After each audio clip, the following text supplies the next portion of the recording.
So, as you all are aware from my numerous intros that have gone the exact same way as this one, the Warrior Cats fandom is absolutely obsessed with shipping. Today, I'm going to be talking about two best friends, Firestar and Greystripe. The two had known each other since they were only around 6 moons old, and were friends up to, and past, Firestar's eventual passing. Firestar was one of the greatest warriors in the forest, and Greystripe was the cat who led him to the clans. Greystripe stuck to him through thick and thin, even taking over the clan so that Firestar could venture out to try and restore SkyClan. Meanwhile, Greystripe is infamous for having a large number of mates, that being 2. There are few cats who surpass him. Tigerstar had 2, 3 if you believe some fans, Jake had 3, and Clear Sky also had 3. Is it possible that Greystripe also had 3 mates? Were he and Firestar a bit more than friends? Today, we're going to be taking a look at Firestar and Greystripe's relationship, and why so many people ship them together. Before we get started, if you're new to this channel, please think about subscribing. I regularly post animal fiction content so you'll never be bored. And to my current subscribers, thank you so much for supporting me. I wouldn't have gone here without y'all. Anyways, let's begin. First, let's discuss FireGray within the fandom. There are a few maps and AMVs about FireGray. The most popular one by far has to be Fire on Fire map by Owla Poppin. There's also Blue by Reeb Adventures, who is one of the most gummy-like styles in the entire Warrior Cats fandom. On the fanfiction side, there are currently 117 ships tagged as FireGray on AO3. There's a shocking number of people who don't just ship FireGray, but instead ship Firesand Grey Silver, or shipping Firestar, Sandstorm, Greystripe, and Silverstream together. When it comes to those shippers, they often dropped it down to just Firesand Grey when Silverstream dies. I haven't seen how they handle Miley becoming Greystripe's mate later just yet. I've also seen a lot of people shipping FireGray and Sandsilver in tandem, which honestly makes a lot of sense. It makes FireGray the best friend's canon, and preserves Sandstorm's character arc of learning to trust outsiders. Though FireGray is far from being the most popular fan and queer ship, the honors of that goes to Mothpool, it is certainly not a rare pair. So let's see why FireGray is shipped so much, and the potential evidence for them being possibly a bit closer than one would expect in canon. I'm going to try and keep this category as brief as possible, because you know, Firestar and Greystripe interact a lot in the books. Greystripe, then Greypaw, was the first cat from the clans who Rusty met. Despite Greypaw's fears that the kitty pet would be driven from the clan, Rusty was instead embraced into it, earning the name of Firepaw. Though some cats like Tigerclaw and Longtail of course doubted Firepaw's place in the clan, Greypaw never did. When Firepaw and Greypaw discovered the truth about Tigerclaw, they worked together to help Ravenpaw flee ThunderClan. Then, Greypaw followed Firepaw into battle against ShadowClan, and they both earned their warrior names, Fireheart and Greystripe. When Greystripe fell into a river, he was rescued by a RiverClan cat named Silverstream, who he fell in love with. Their relationship violated the code as they were from rival clans. Greystripe also spent a lot of time with Silverstream and neglected his apprentice. This created a major wedge in Fireheart and Greystripe's relationship. Anyways, Silverstream died. Greystripe left ThunderClan so he could raise his kids in RiverClan in honor of Silverstream. Fireheart constantly thought about how Greystripe was doing, and he eventually went over to see Greystripe. He expressed jealousy when Greystripe said that he loved Silverstream. "You miss her that much?" "I loved her," Greystripe answered simply. Fireheart felt a pang of jealousy until he remembered the sorrow he still felt whenever he awoke from a dream of Spotted Leaf. Greystripe didn't stay away from Fireheart either. He and a patrol of RiverClan cats saved Fireheart and Whitestorm from an attack by Tigerclaw. He convinced RiverClan to help ThunderClan escape the fire, and after, he hunted for ThunderClan for a short time. He also told Fireheart about Tigerclaw's visit to the clan, and how he was growing close to the soon-to-be leader of it, Leopardfur. Leopardfur then became leader. Her first act as leader was to organize an attack on Sunning Rocks. Greystripe warned Fireheart of the attack, and he was able to prepare, but not well enough. Greystripe had to step in to defend Fireheart. Leopardstar exiled Greystripe as it had become clear that he would always be more loyal to Fireheart than RiverClan. Notice how I'm saying Fireheart. Also, if you are watching this video and not just listening along, note the italics on friend. If this were a hetero pairing, we all know the italics would clearly be a hint at a future relationship. Greystripe's loyalty to Fireheart is once again directly pointed out by Sandstorm, who implies that he wouldn't betray Bluestar because he would never betray Fireheart. Fireheart became leader of ThunderClan after the death of Bluestar. Before Firestar had the chance to choose a deputy, Greystripe went to him and said that there would be no hard feelings if he wasn't chosen, and he would understand completely. Firestar was thankful for Greystripe's understanding nature. After Whitestorm, the deputy he chose, died, Firestar replaced him with Greystripe. Greystripe had now proven his loyalty to ThunderClan, and so the clan now trusted him as deputy. Firestar knew that his friend would do a good job helping to lead the clan.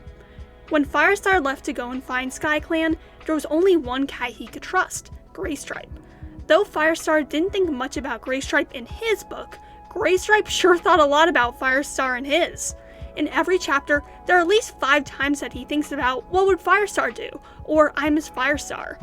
When he's struggling with whether or not to accept BloodClan cats into the clan, he even dreams of Firestar comforting him. Greystripe was taken in by 2 legs. By the time he made it back to the clans, he had found a new mate, Miley, a former kitty pet who could talk to dogs. However, he still had a Firestar-shaped hole in his heart. Firestar says that if he hadn't had to look after his clan, he would have stayed in the forest and waited for Greystripe amid the destruction of it. After Firestar's death, Greystripe was still thinking of him. This can be seen in the unofficial short story The Longest Night, which I will discuss a bit later because it's a bit crazy how overt the FireGray is in there. When he returned to the forest territories and Greystripe's vow, Greystripe specifically asked for Firestar and not StarClan to talk to for guidance. Greystripe also lists every cat he's lost, his mate, his kits, and then Firestar. Always Firestar. He literally just says always Firestar. That's not me saying always Firestar. Always is a word that has a lot of romantic connotations when it comes to written media these days. It's what Edward and Bella say to each other in Twilight. Later, in A Light in the Mist, Greystripe went to the Dark Forest to fight Ashfur. There, he reunited with Firestar. After the two of them worked together with the Lights in the Mist to defeat Ashfur, they briefly went to StarClan. There, Greystripe reunited with his dead mates, though their reunion didn't seem as heartwarming as when Firestar and Greystripe got together. Then, Greystripe woke up from StarClan, and he promptly died. During his death scene, Firestar is present and the two of them are very close. And thus concludes the story of Firestar and Greystripe. Recently, a graphic novel adaptation of Warrior Cats was released. The artists behind it were Sarah Goder and Natalie Rice. At this time, the entire first arc has been completed. I feel like there were a lot of pages from the graphic novel where interactions between Firestar and Greystripe could be read as romantic. And here is one page in particular that I feel proves my points. This page is so romantic confession coded. Granted, this is Greystripe confessing his romantic attraction to another cat, Silverstream, but give someone with no context this page, and they will say that the Grey Cat is about to confess to the Orange Cat 9 times out of 10.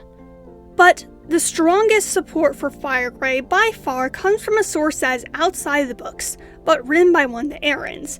This book has been called the official FireGray fanfiction by a lot of fans, but its real name is The Longest Night, and it was written by Kate Carey. In The Longest Night, the clans are celebrating a sort of Christmas/Yule holiday. Clear Sky gives Jay Feather an omen that the longest night will end until they find a star. Why did Clear Sky in particular warn Jay Feather and not Thunderstar or Bluestar? It seems like an odd choice, but that's not the point. I'll move on. A blizzard happens. During a lull in the storm, Bramblestar and Greystripe sneak out to hunt. However, the wind picks up again and Greystripe sends Bramblestar back to camp.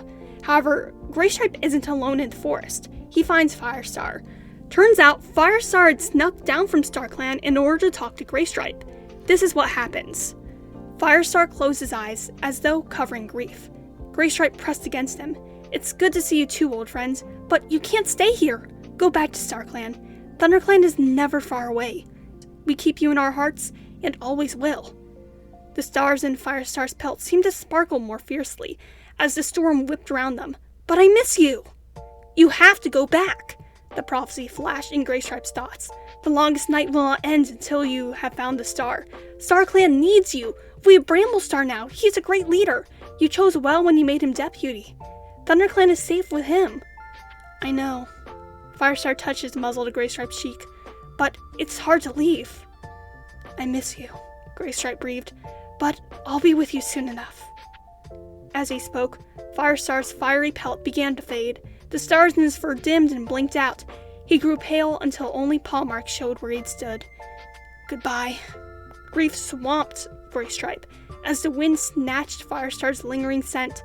Suddenly the snow ceased, the winds eased, and the trees grew still. Silence gripped the forest. I found a star. The blizzard was over. The longest night had ended at last. If you substituted Firestar for Silverstream in this passage, I feel as though nothing would have had to change besides the pronouns, as what Firestar and Greystripe say to each other definitely has a bit of romantic undertones. No, scratch that, romantic overtones. I can definitely see why people call this the FireGray short story. You'd have to be reading this with your eyes closed in order to not see the FireGray agenda here. There are things outside the books, the graphic novels, and the short stories that have some FireGray undertones. First of all, there is this shirt with Greystripe and Firestar on it. It's the minis look ugly, and underneath it is a text saying, Greystripe, I will always be your friend. Who puts I will always be your friend on a t-shirt? What are you trying to prove? That you're friends and not a bit more? There's also an article on the website called Firestar and Greystripe, a friendship for the ages. It is obviously a play on the phrase, a romance for the ages. But that's not all. The article concludes with this. But one thing is for certain, theirs is a friendship that will not only last the test of seasons the two share together, but echo in the hearts of readers for many years to come. Once again, that's not something that you hear about friendship often. With everything considered, is FireGray canon? It is undeniable that Firestar and Greystripe have an incredibly close relationship in the books. Firestar causes a natural disaster in order to see Greystripe once he's dead. Greystripe betrayed RiverClan not for ThunderClan, but for Fireheart, as Sandstorm pointed out. But still, is their relationship close enough that they can be considered romantic partners? The answer to that is complicated. I feel like the authors and those who write the website acknowledge how close the two are constantly. But that doesn't mean they are a romance. They are best friends. But on the other paw, the two pretty much say they love each other. Though that could be platonic love, there's a lot of romantic tension between them. So what lies in the middle of platonic and romantic? I feel like this is a case of, and I'm so sorry to use a word from 2015, you're about to have some major flashbacks here, bromance. A bromance is when there are two male best friends who often joke about or are described as if they are romantic partners. Though they are not romantic partners, they may be treated as if they are romantic partners sometimes. They just have a very close relationship. However, that is not to say that they don't love each other. Greystripe lists Firestar alongside all the cats he has ever loved. However, the love between FireGray is strictly platonic within the books. So no, FireGray isn't canon. However, I don't feel like it's that far off from actually being canon, as they are undeniably a bromance within canon. Though I can't give this one to the shippers, I have to say that after looking at the books and all the content outside the books, I can definitely understand why people ship FireGray. But what is your opinion on FireGray? Do you like it or not? Do you consider it canon, not canon, or a little bit of both? Comment down below. If you like this video, feel free to subscribe. I make animal fiction videos pretty often, and your support would mean a lot to me. And to those who are already subscribed, thank you so much for your continued support. I wouldn't have gone here without y'all. Peace, Rogan out.